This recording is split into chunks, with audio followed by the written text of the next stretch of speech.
Getting a divorce in Utah is actually simpler than you might think. The spouse filing for divorce must have been a resident of or stationed in Utah and a resident for more than 3 months prior to filing within the county where the divorce is filed.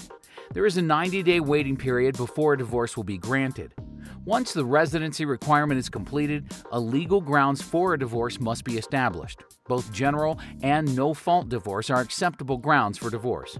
No-fault reasons include irreconcilable differences of the marriage or living separate and apart without cohabitation for 3 years under a judicial decree of separation.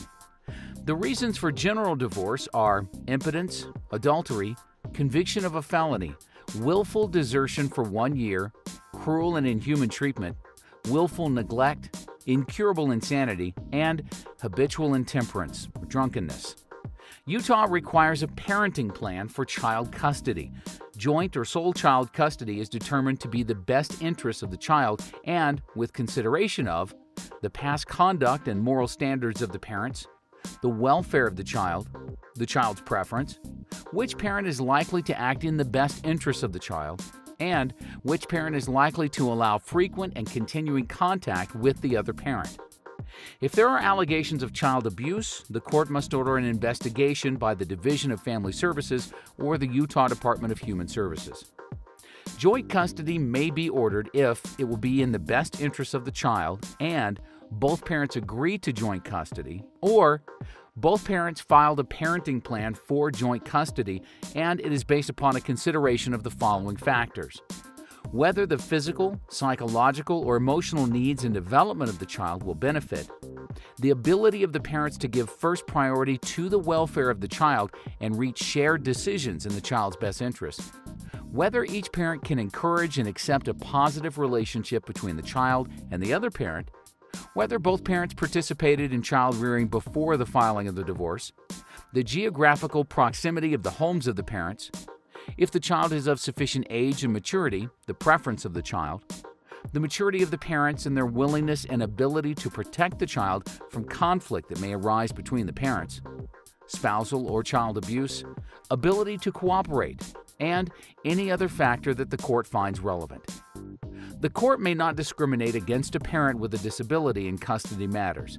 The court may order an attempted dispute resolution prior to enforcement or modification of custody terms. There are also visitation guidelines in the statutes. Either or both parents may be ordered to provide child support, including medical and dental expenses and health insurance. The court may also order the non-custodial parent to provide daycare and childcare expenses while the custodial parent is at work or training. Withholding income may be ordered to guarantee child support payments. The official child support guidelines are presumed to be correct unless there is evidence that the amount is unjust or inappropriate given the circumstances.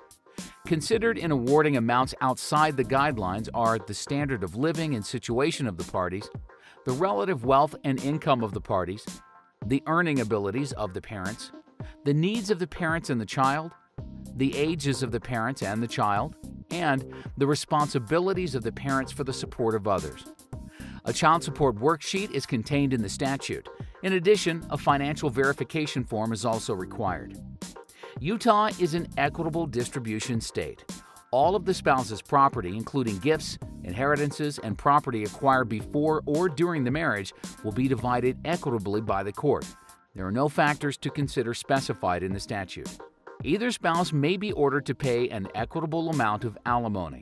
The following are to be considered: the financial condition and needs of the receiving spouse, the recipient's earning capacity and ability to produce income, the ability of the paying spouse to provide support, the length of the marriage, the standard of living at the time of separation, any marital fault of the spouses, if the marriage has been of long duration and the marriage dissolves on the threshold of a major change in the income of one of the spouses, if one spouse's earning capacity or education has been greatly enhanced by the other's efforts, and whether the spouse has custody of any children, whether the spouse worked in a business operated and or owned by the other spouse, and any other relevant factors. Usually, the court will not award alimony for any longer than the marriage. Alimony terminates upon remarriage or cohabitation with another person. There is a 90-day waiting period after filing before any hearing. Upon the request of either or both spouses, shown by filing a petition for conciliation with the court may refer both spouses to a domestic relations counselor. If children are involved, both parents must attend a course in the effects of divorce on children. This requirement may be waived if the court finds it unnecessary. Visit us today at www.mydivorcepapers.com and click on Utah at the bottom of the page. Let mydivorcepapers.com help you file for divorce today.